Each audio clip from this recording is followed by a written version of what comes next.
Nuovamente allineati, i 14 concorrenti dietro l'autostart. Vi ricordo, questa è una seconda tris riservata a cavalli di 3 anni. Distanza dei 1660 metri, il campo più affollato, a parte la TQQ che raccoglie 16 partenti, c'è già però un ritiro e quindi anche questa corsa, questa seconda tris, davvero molto affollata.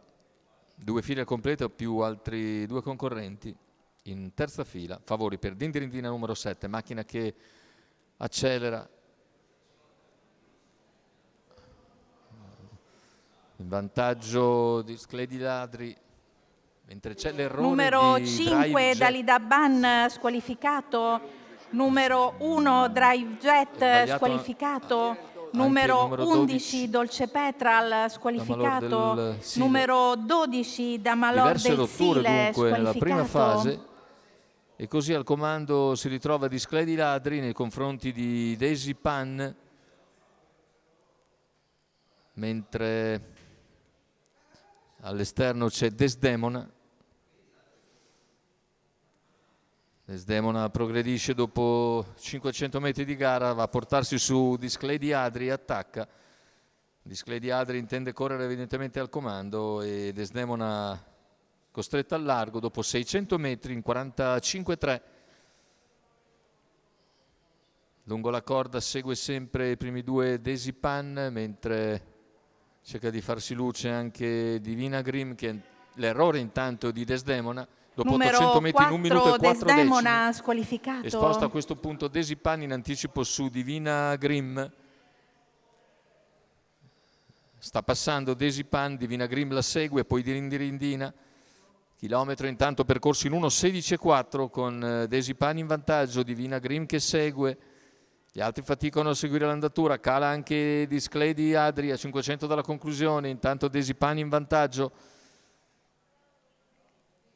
È seguita sempre da Divina Grim, mentre avanza Diamante Best, seguita da Dindirindina. Sposta intanto in anticipo Divina Grim che si porta su Daisy Pan per attaccare all'ingresso addirittura d'arrivo. Daisy Pan entra in vantaggio, insiste Divina Grim. Divina Grim in grado di passare in vantaggio, a centropista anche Dindirindina, poi all'interno si lancia anche Diamante Best sul palo. È stretta fra Diamante Best e Divina Grim. Da rivedere l'arrivo 1:16,7, il ragguaglio conclusivo molto agguerrito, il finale interno di Diamante Best che andiamo a rivedere sul palo. Divina Grim e Diamante Best alle prese sul palo. È probabilmente il numero 9 Diamante Best che vince su Divina Grim, mentre al terzo posto è Dindirindina.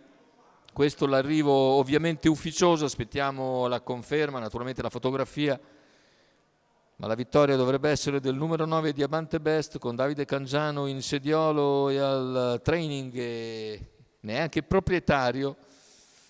Un open stretch che nel finale gli vale la vittoria probabilmente contro Divina Grim e Dindirindina. Aspettiamo naturalmente l'arrivo ufficiale.